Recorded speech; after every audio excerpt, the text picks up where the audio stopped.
akademisi yang aku kagumi, engkau rasional banget. Tapi kenapa sekarang jadi seperti ini? Kenapa tidak mencontoh Mahfud MD?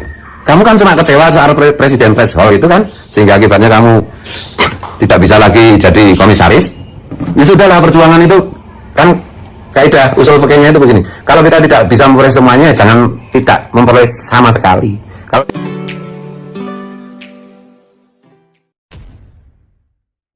Assalamualaikum warahmatullahi wabarakatuh. Jumpa lagi dengan saya di channel Gagasan Progresif 9, sahabat sebangsa dan setanah di mana saja Anda berada. Kembali ya, kita mengikuti perkembangan viralnya ya podcast ya Refly Harun bersama Habib Bahar bin Smith karena direaksi oleh Gus Dowi yang kemudian berujung pada persekusi ya, didatangi banyak orang ya, dan itu pun direspon oleh Gus Fuad Pleret ini. Gus Fuad tegas ya memberikan ya sebuah kritikan kepada Refly Harun ya, bahwa seharusnya sebagai seorang ilmuwan, sebagai seorang intelektual ya, berdiri pada posisi netral ya, untuk memberikan edukasi kepada umat ini. Karena bagi Gus Fuad bahwa dampak daripada podcast Refly Harun yang di situ ya Bahar bin Smith kemudian berbicara, dan statement Habib Bahar ini yang kemudian jelas menyudutkan Gus Fuad karena mengatai bodoh ya, kemudian belepotan cara baca kitab ya, tidak paham makna ya tentang Ahlul Bait, Suriat Nabi. Nah, ini yang kemudian direspon, direaksi oleh Gus Dowi yang kemudian berujunglah peristiwa ya digeruduknya Gus Dowi oleh banyak orang itu yang merupakan ini para fans dari Habib Bahar. Yang selanjutnya direspon balik oleh Gus Fuad Pleret ini, dan dia betul-betul memberikan sikap tegasnya kepada Refly Harun ini. Nah, untuk lebih jelasnya kita akan simak ya bagaimana ya penjelasan panjang daripada Gus Fuad ini terkait ya dengan peristiwa itu dan kepada Refly Harun. Mari kita simak sama-sama. Begitu, jadi kembali lagi ya, Refly Harun berarti pemicunya. Setelah vlog podcastnya Refly Harun dengan si Bahar Smith itu beredar, kan si Gus Baidowi mereaksi si Sopai Bahar Smith ngomong, Fuad itu goblok, murokap, jahil murokap, bacanya kitab plegak-plegu lah. Plegak-plegu ini saya mikir bagaimana cara memaknainya dengan tepat, dalam konteks tepat, dalam situasi tepat untuk mendengar saya, bukan asal-asalan menerjemahkan nih. Itu tak. Baidowi kan cuma mereaksi gitu loh. Nah, itu bedanya penggemar saya dengan penggemar Bahar Smith tuh. Penggemar Bahar Smith digoblok-goblokan sama si Baidowi, marah, mempersekusi. Sementara penggemar saya digoblok-goblokin malah pada ketawa, pada seneng ya ini. Itu ya untuk si Refly Harun. Saya itu kagum loh sama Anda itu. Saya berpikir dulu itu Anda itu bisa menggantikan posisi Pak Mahfud, Pak Yusril itu sebagai sama-sama ahli hukum tata negara. Tapi akhir-akhir ini nggak tahu saya kenapa kamu terlalu ke samping gitu loh. Ya oke lah kau wawancarai Rizal Ramli apa siapa masih masuk akal lah. Tapi kau wawancarai orang-orang yang nggak kompeten, yang nggak punya data, itu kan bagi saya kamu sedang menghinakan dirimu sendiri, Refly. Aku sayang tuh sama kamu itu. Masih ingat gak itu awal sebelum Pak Jokowi jadi presiden itu? Aku mention kamu di Twitter itu. Jangan terlalu ke pinggir ya, Bang Refly. Waktu itu Bang Refly kan terlalu ke arah Pak Jokowi. Jangan terlalu ke pinggir, di tengah aja. Engkau akademisi yang aku kagumi, engkau rasional banget. Tapi kenapa sekarang jadi seperti ini? Kenapa tidak mencontoh Mahfud MD? Kamu kan cuma kecewa soal presiden threshold itu kan, sehingga akibatnya kamu tidak bisa lagi jadi komisaris. Ya sudahlah, perjuangan itu kan kaidah usul fikihnya itu begini. Kalau kita tidak bisa memperoleh semuanya, jangan tidak memperoleh sama sekali.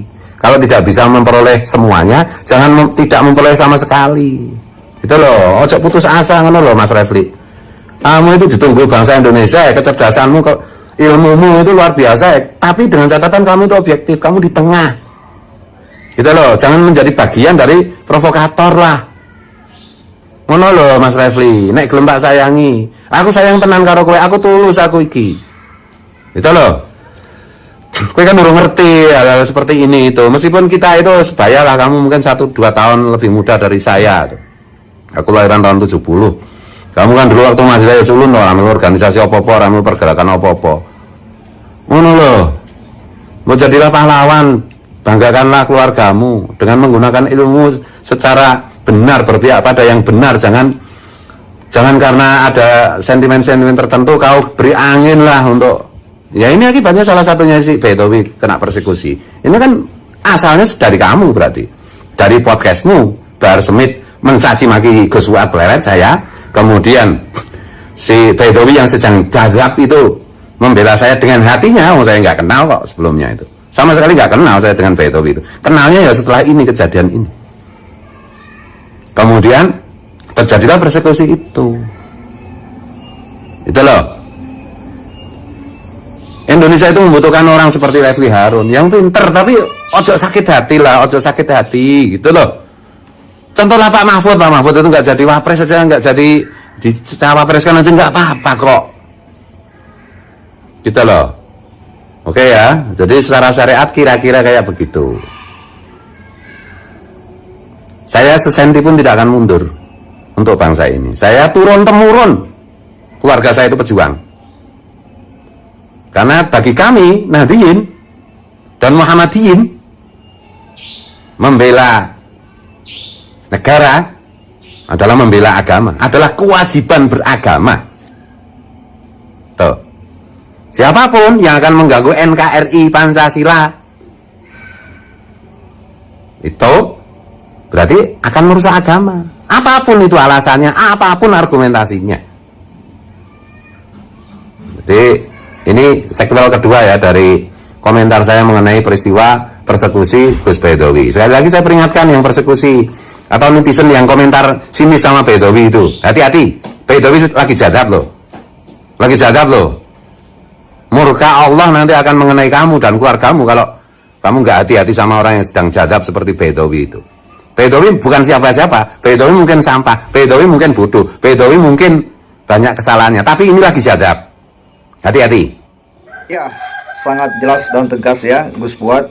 Ya, ini memberikan respon terhadap podcast Refli Harun, dan ya disinilah nampak sekali bagaimana ya sikap keulamaan yang ditunjukkan oleh Gus Fuad ini sebagai seorang alim, sebagai seorang kiai, pimpinan pondok pesantren, bagaimana menyikapi ketika ada hal-hal yang kemudian menyerang privasi orang, menyerang ya individu. Dia respon dengan sangat santai dan dia counter dengan narasi, ya, tidak dengan ya menggeruduk lewat orang-orangnya.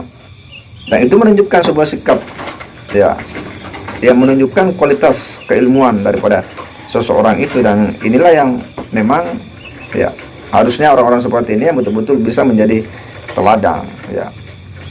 Ketika dia dipojokkan, ketika dia disudutkan dengan opini, maka dia akan mengkantap dengan opini.